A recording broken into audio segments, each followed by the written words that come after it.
Dentro de la patogenia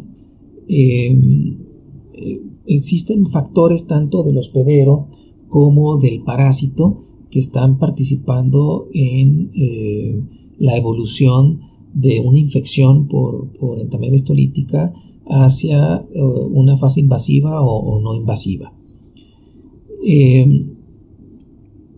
Bueno, adelantando un poquito, es importante que sepan que la mayoría de las infecciones causadas por este parásito, por entamoeba histolítica, son asintomáticas. Más del 70-80%, incluso se habla del 90% de las infecciones, de todas las infecciones por este parásito, son asintomáticas. Entonces solamente un 10% de las infecciones van a desarrollar una amibiosis invasiva, intestinal invasiva o a otros niveles. Fundamentalmente la intestinal, en donde sí hay diarrea con moco y con sangre. En el caso de las asintomáticas, pues no hay ningún dato clínico. El paciente está asintomático completamente, pero está infectado con entamoeba histolítica. Durante mucho tiempo se pensó que en realidad este comportamiento tan característico de las amibiosis, que sean asintomáticas la mayoría y algunos casos son sintomáticos, se debía a que existían dos tipos de amibas que no se podían distinguir morfológicamente: la amiba patógena y la entamoeba histolítica no patógena. Ya desde los años 90, 96, 97, se definió claramente que muchos pacientes que eran asintomáticos y que se pensaba que tenían entamoeba histolítica, en realidad tenían entamoeba dispar. ¿Se acuerdan? Estas amibas comensales que son indistinguibles de entamoeba histolítica. Entonces, bueno, con eso cambió la epidemiología de la amibiosis, porque muchos de esos pacientes asintomáticos en realidad tenían amibas comensales. Pero siguiendo los estudios, se vio que en realidad incluso los pacientes que tienen entamoeba histolítica, que están infectados con entamoeba histolítica, pues como les acabo de mencionar, la mayoría son asintomáticos. Entonces, ¿qué hace o qué factores existen para que la amiba, una sola entamoeba histolítica, en unos pacientes se comporte como asintomática y en otros pacientes se comporte como invasiva, causando cuadros de diarrea con moco y con sangre, o incluso cuadros de abscesos hepáticos amibianos, siendo la misma amiba, ¿no? Entonces, bueno, eso ha sido objeto de mucho estudio, de mucho análisis, y se han encontrado tanto factores del hospedero como factores del parásito, que hacen que esta misma amiba, entamoeba histolítica, pueda pasar de una fase no invasiva a una invasiva, o de una invasiva a una no invasiva, dependiendo de estos factores tanto del hospedero como del parásito. Dentro de los factores del hospedero, cuando un quiste entra a un individuo y se desenquista, si esa amiba, esos trofozoitos, esas 8 amébulas que van a salir de cada quiste, encuentran condiciones favorables, como por ejemplo alimentación deficiente, una inmunidad humoral o celular alterada, una microbiota intestinal particular que favorece la virulencia de esta amiba, o condiciones de pH y condiciones de oxígeno bajas. Bueno, si se presentan estas condiciones en un individuo, es muy probable que esos trofozoitos expresen mecanismos de virulencia. Y entonces el resultado final va a ser una amibiosis invasiva, una diarrea con moco y con sangre, o incluso un absceso hepático amibiano. Pero si las amibas que salieron de este proceso de desenquistamiento no tienen estas condiciones, el paciente está sano, se alimenta adecuadamente, su microbiota normal no tiene ninguna alteración, su microbiota intestinal, entonces su inmunidad está normal, entonces muy probablemente esos trofozoitos van a quedar como fase no invasiva. Va a ser una amibiosis asintomática. ¿De acuerdo? Entonces, estas condiciones son muy sutiles y es un equilibrio muy delicado que se puede orientar hacia un lado o hacia otro.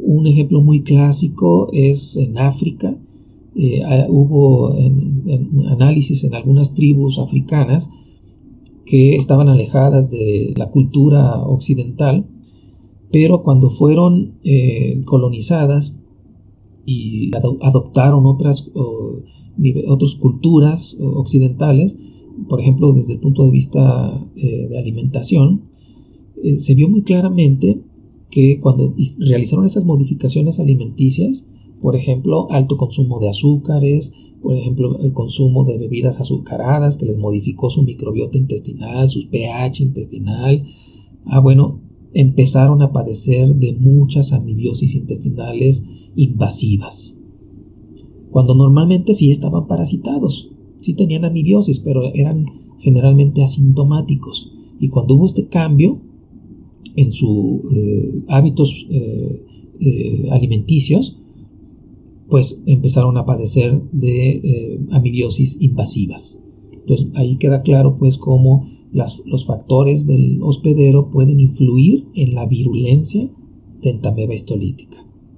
Sin embargo, el parásito también tiene factores de virulencia, tiene su capacidad fagocítica, tiene muchas proteínas que tienen actividades citotóxicas o enzimáticas como colagenasas, fosfolipasas, tiene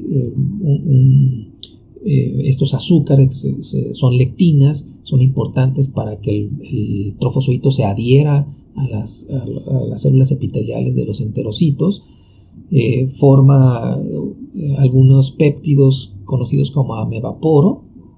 Son péptidos que se incrustan en las membranas de las células epiteliales o las células del hospedero y forman canales iónicos que entonces las pueden destruir. Realizan pues lo que conocíamos, lo que mencionamos anteriormente como la eritrofagocitosis, que es característica de Entamoeba histolítica. Entonces todos esos son mecanismos de virulencia del parásito, que también son importantes, que en conjunto con los factores del hospedero hacen que esta amiba sea mayor o menor virulenta. Aquí está esta imagen, tiene sus factores de citotoxicidad hacia las células, puede fagocitarlas, o recientemente se descubrió este otro proceso que no es una fagocitosis completa de las células, sino que aparentemente puede arrancar, por decirlo así, o eliminar pedazos de las células, como si fuera una mordida de la amiba, ¿no? Eso se llama trogocitosis. Ya durante mucho tiempo se conocía de la fagocitosis de las amibas y eso se le dio el nombre del beso de la muerte, ¿sí? Aquí está una amiba, esta es la amiba, como está extendiendo los pseudópodos para tocar a esta célula, y esto es como si fuera la boca, el estómago que habíamos dicho para fagocitar a una célula. Investigadores que vieron estas imágenes por microscopía electrónica le llamaron esto el beso de la muerte, ¿no? Una vez que la amiba tocaba a la célula, dando la apariencia de esto como si fuera una boca, cuando la besaba a una célula, ya estaba sentenciada a morir, ¿no? Entonces eso le llamaron el beso de la muerte. Ahora, con esta mordedura que está realizando también las amibas, trogocitosis, pues tal vez se le conozca como la mordida de la muerte, ¿no? Algo parecido a esto. Bueno, muchos de estos mecanismos de virulencia y factores del hospedero fueron estudiados por investigadores muy reconocidos en México. Déjenme decirles que México es uno de los países que son líderes en investigación en amibiosis. Hay muchos grupos de investigación que se dedican al estudio de este parásito. Y realmente quien inició mucho de esta tradición de investigación fue el doctor Bernardo Sepúlveda Gutiérrez, que él fundó hace muchos años, en 1968, el primer centro de estudio de amibiosis en México. Y gracias a la actividad del doctor, déjenme decir, el doctor es una eminencia, o fue una eminencia. Él fundó el Hospital de Nutrición en la Ciudad de México, fundó también el Centro Médico Siglo XXI de la Ciudad de México, y tuvo muchos desarrollo de investigaciones y muchas actividades directivas. Entonces fue un genio en realidad, en la medicina. Y en su grupo, cuando fundó este centro de estudio para la amibiasis, empezaron a hacer aislamiento de amibas. Fueron de los primeros aislamientos que se realizaron de amibas, aislamiento en cultivo in vitro. Y tuvo la fortuna pues de colaborar con la química Margarita de la Torre, y ella se encargó de aislar muchas cepas de Entamoeba histolítica, y las fueron denominando como HM1, HM2, HM3, pero les ponían las iniciales de LIMS, pues para aclarar que eran justamente aisladas o fueron aisladas en el Instituto Mexicano del Seguro Social. Y una de estas cepas, la HM1-IMS, es la cepa que se utiliza a nivel mundial para las investigaciones que se realizan con Entamoeba histolítica. Entonces, pues la labor que realizó el doctor Bernardo Sepúlveda junto con Margarita de la Torre, pues ayudaron a impulsar estos aislados de Entamoeba histolítica y que fueran reconocidos a nivel internacional como referentes en muchas de las investigaciones. Desde el punto de vista clínico, hay diferentes, como les mencioné anteriormente, diferentes tipos o variantes de amibiosis, variantes clínicas. Ya lo comentábamos, alrededor del 90% de las infecciones son asintomáticas, pero esto es importante detectar a estas personas porque se conoce que alrededor del 4 al 10% de estas personas asintomáticas en el plazo de un año van a desarrollar una amibiosis invasiva, ya sea una amibiosis intestinal con moco, diarrea y sangre, o una amibiosis intestinal, un absceso hepático amibiano. Entonces es importante detectarlas y darles tratamiento para evitar estas complicaciones. Entonces las amibiosis las podemos dividir en dos grupos, las intestinales y las extraintestinales. De las intestinales hay una amplia variedad de datos clínicos o de formas clínicas, desde pues, los cuadros asintomáticos, que son los más frecuentes, hasta cuadros de colitis fulminantes altamente mortales o cuadros de apendicitis, ¿sale? Entonces, digamos que los más importantes es la disentería amibiana clásica, una disentería invasiva, una diarrea con moco y sangre, como hemos estado señalando, o una diarrea no invasiva, sin moco ni sangre. O pueden los pacientes cursar con amibiosis crónica o cuadros de diarreas crónicas con síntomas muy vagos, a veces síntomas intermitentes de diarrea con constipación, alteraciones intestinales como meteorismo, distensión, cólicos, malestar general, datos muy inespecíficos que hacen a esto una amibiosis crónica, sin tener la clásica diarrea con moco y con sangre. O pueden haber casos graves de colitis fulminante con necrosis de la pared intestinal, perforación, septicemia y alta tasa de mortalidad. O las amibas pueden generar un proceso inflamatorio que genera un tumor, pero en realidad pues está formado de un proceso inflamatorio más trofozoitos, y esto se puede confundir con cáncer, por ejemplo, cáncer de colon, o generar un proceso inflamatorio en el apéndice. Recuerden que uno de los sitios donde se alojan los trofozoitos es justamente el ciego, pues pueden generar un proceso inflamatorio en el apéndice y causar un proceso de apendicitis. Las amibiasis extraintestinales, pues el más común, el más frecuente es el absceso hepático amibiano, pero se pueden generar abscesos pulmonares, abscesos genitales o lesiones pericárdicas o lesiones ulcerosas mucocutáneas. Todas estas son amibiosis extraintestinales. Aquí está una imagen de las regiones donde más frecuentemente se encuentran las amibas, como ya mencionamos. Y bueno, debemos de considerar que en la amibiosis intestinal, la fase infectante, las formas infectantes, ¿cuáles corresponderían? en las amibiosis intestinales, donde el parásito debe ser ingerido, justamente son los quistes. Lo que hemos estado mencionando de la amibiosis, la fase infectante, son los quistes. Pero es importante que consideren que estas fases infectantes son para amibiosis intestinal.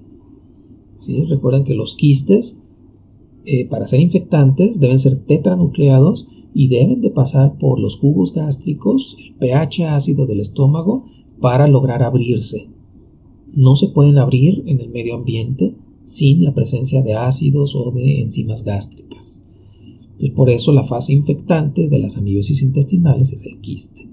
En cambio, la fase infectante de las amibiosis extraintestinales, por ejemplo el absceso hepático amibiano, pues ahí no son los quistes, ¿verdad? Ahí son justamente los trofozoitos. Entonces, las dos fases del ciclo biológico de las amibas en realidad pueden ser infectantes, solamente que hay que aclarar sobre qué tipo de amibiosis estamos hablando. Si hablamos de amibiosis extraintestinales, pues son los trofozoitos. Los trofozoitos son los que van por la vía mesentérica, ¿verdad? La vía sanguínea mesentérica, son los que van a invadir el hígado, pero provienen del intestino. Y además es la fase de trofozoito. Los quistes no van a poder, pues acuérdense que es una estructura redondeada, no está pegada a la mucosa intestinal, ya está viajando en la materia fecal, ya está en la luz del intestino, no tiene la capacidad de generar enzimas, perforar y entrar a los vasos sanguíneos. Quien hace eso es el trofozoito. Entonces esa es la fase infectante. Pues bueno, es importante aclarar eso, ¿no? ¿Cuál es la fase infectante en las amibiosis? Pues tenemos que preguntar qué tipo de amibiosis me estás preguntando, ¿verdad? Intestinales es el quiste, extraintestinales son los trofozoitos.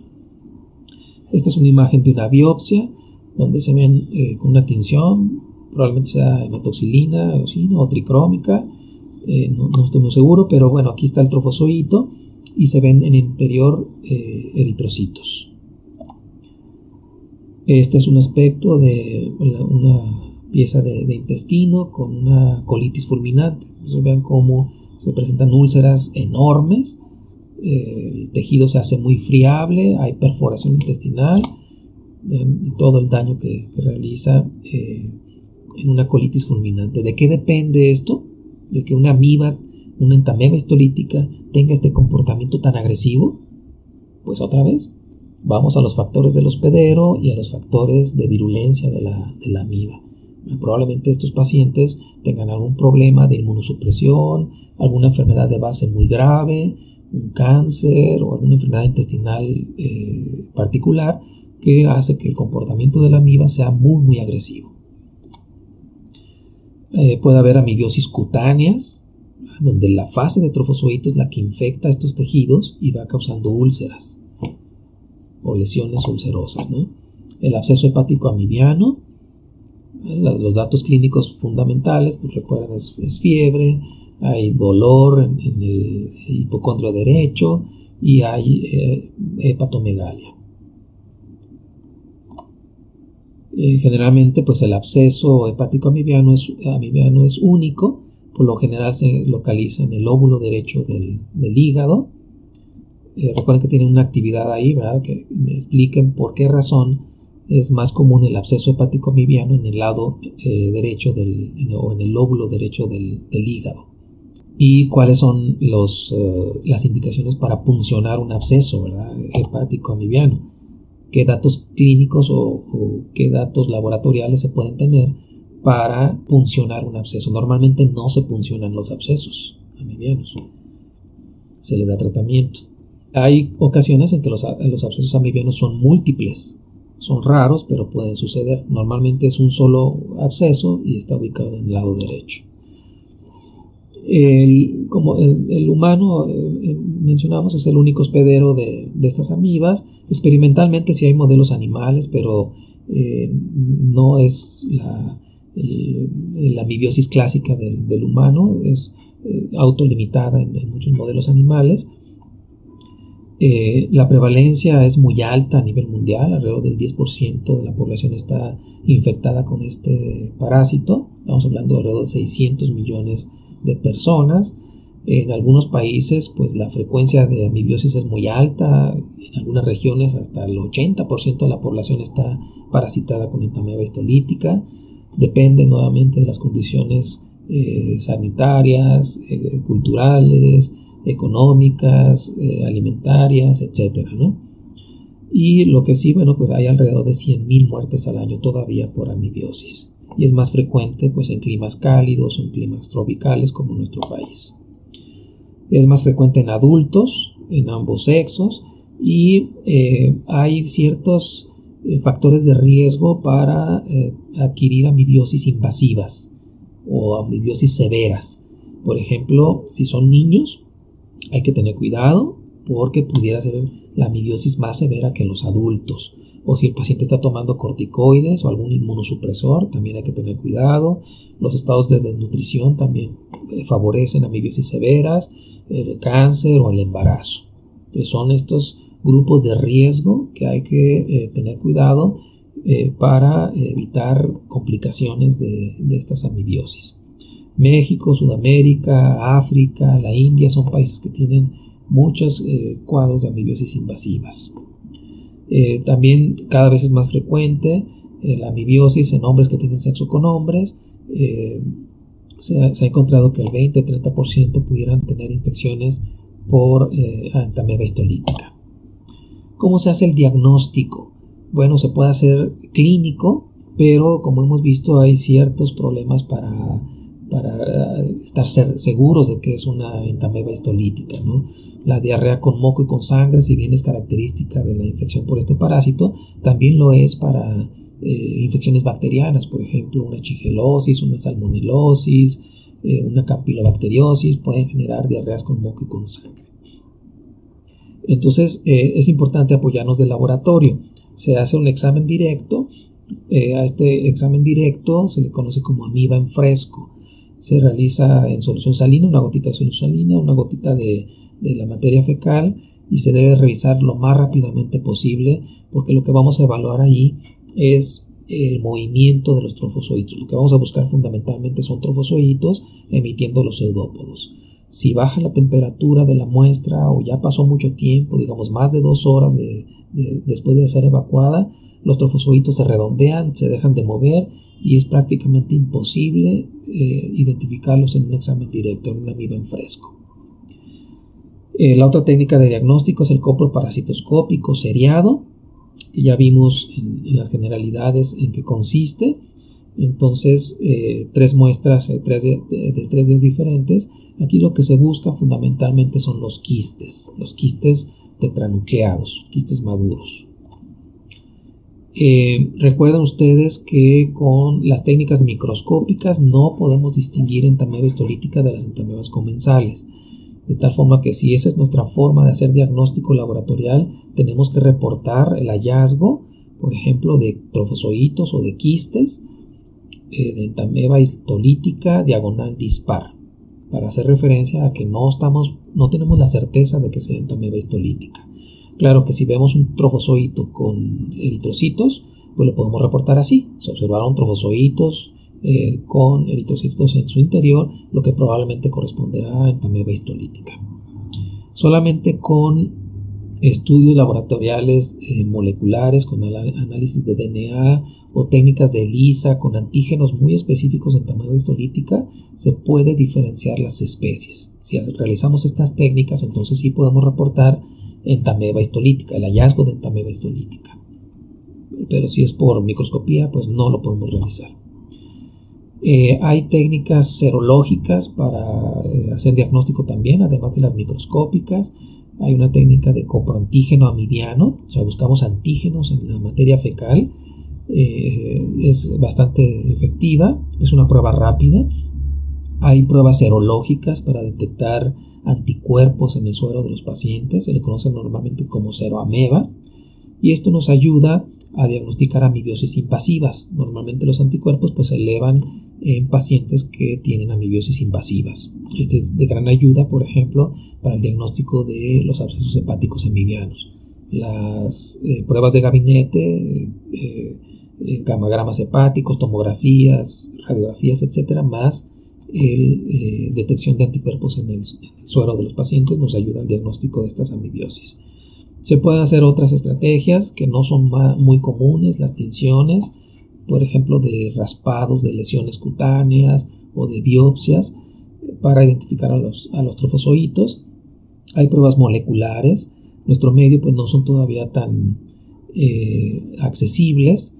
En general, si tienen pacientes con sospecha de amibiosis, lo que se hace habitualmente es la microscopía, el coproparasitoscópico seriado y detecciones de antígenos en materia fecal, el coproantígeno.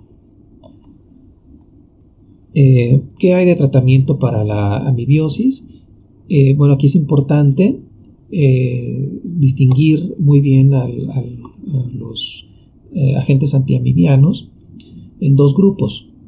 En los amibicidas luminales, que pues generalmente son fármacos que van a actuar básicamente a nivel intestinal, su absorción es muy baja y que tienen más efecto sobre amibiosis asintomáticas o amibiosis crónicas. ¿Sí? Entonces, bueno, aquí tenemos, por ejemplo, algunos aminoglucósidos como la paromomicina, algunos derivados dicloroacetamídicos como la diloxanida, el tesoclán, o derivados de la quinoleína como la diyodihidroxiquinoleína, que es uno de los que más se utiliza para el tratamiento de las amibiosis no invasivas. ¿De acuerdo? Si detectan un paciente asintomático, este sería el tratamiento ideal. Un medicamento que se absorbe poco, que va a tener pocos efectos secundarios y que la acción directa va a ser ahí a nivel intestinal, en donde están las amibas justamente. Y también estos tratamientos son importantes como complemento de las amibiosis invasoras. ¿Sí? Habitualmente en las amibiosis invasoras se puede dar tratamiento con los antiamibianos específicos, antiamibianos tisulares, pero se descuidan las amibas que están en el intestino. Entonces se deben de complementar los dos tratamientos. Aquí tenemos los amibicidas tisulares. Los tradicionales son el grupo de los 5-nitroimidazoles. El metronidazol es el más utilizado. Tiene el inconveniente de que pues, no se puede consumir con alcohol, ¿verdad? Genera este efecto disulfirano antabús que es muy incómodo para los pacientes. Pero hay diferentes medicamentos de este grupo que se pueden utilizar. Incluso el orninazol no tiene el efecto disulfirano. Y también se ha usado la nitazoxanida como tratamiento de amibiosis invasora. Sin embargo, todavía los resultados son contradictorios. Hay estudios que hablan muy bien de muy buen efecto antiamibiano y otros que no tienen tanto efecto sobre las amibas. Entonces, todavía faltan más estudios para definir si realmente es un buen candidato o no. Digamos que el tratamiento de elección para las amibiosis invasoras pues son los derivados de los 5-nitroimidazoles. Acuérdense que cuando hay una amibiasis invasora, una diarrea con moco, con sangre, un absceso hepático amibiano, se dan este tipo de medicamentos, metronidazol, pero también luego se tiene que complementar con los antiamibianos luminales para quitar el estado de portador de estos pacientes. Muy bien, ¿qué hay de prevención? Pues evitar agua y alimentos contaminados. Existe mucho riesgo de consumir agua en la vía pública o consumir agua de ríos o de lagos que no ha estado potabilizada. Entonces, hasta donde sea posible, pues consumir agua purificada o agua embotellada. De hecho, muchas personas que viajan a países donde hay una alta prevalencia de amibiosis, pues siempre se les recomienda que consuman preferentemente agua embotellada. Pues ante la duda de las condiciones sanitarias de algún sitio, pues evitar el consumo de frutas o verduras crudas. Si no hay alternativa, pues es preferible consumirlas cocinadas. Cuando sea posible, pues vamos a consumir una verdura, un vegetal, si se puede, como las zanahorias, pues quitarle la cáscara. Eso elimina la posibilidad de transmisión de esta parasitosis. Y bueno, medidas de higiene y aseo personal son importantísimas. Esto está muy ligado a la infraestructura sanitaria, las condiciones sanitarias de la población, las condiciones culturales. Entonces, la mejora de estas situaciones ayuda mucho a controlar este tipo de parasitosis. La detección de portadores y darles tratamiento también es importante. Entonces, los estudios de coproparasitoscópicos seriados, rutinarios, que se puedan hacer cada año o cada 6 meses, dependiendo de las regiones o de la prevalencia de la amebiosis en las regiones, pueden ser muy importantes para detectar estos pacientes que son asintomáticos o estas personas asintomáticas y darles tratamiento y evitar que estas personas estén diseminando quistes al medio ambiente o sea un riesgo para ellos de en algún momento dado generarles alguna amebiosis invasiva. Muy bien, pues sería todo de este tema, y en clase podemos aclarar las dudas que puedan tener. Muchas gracias. Hasta luego.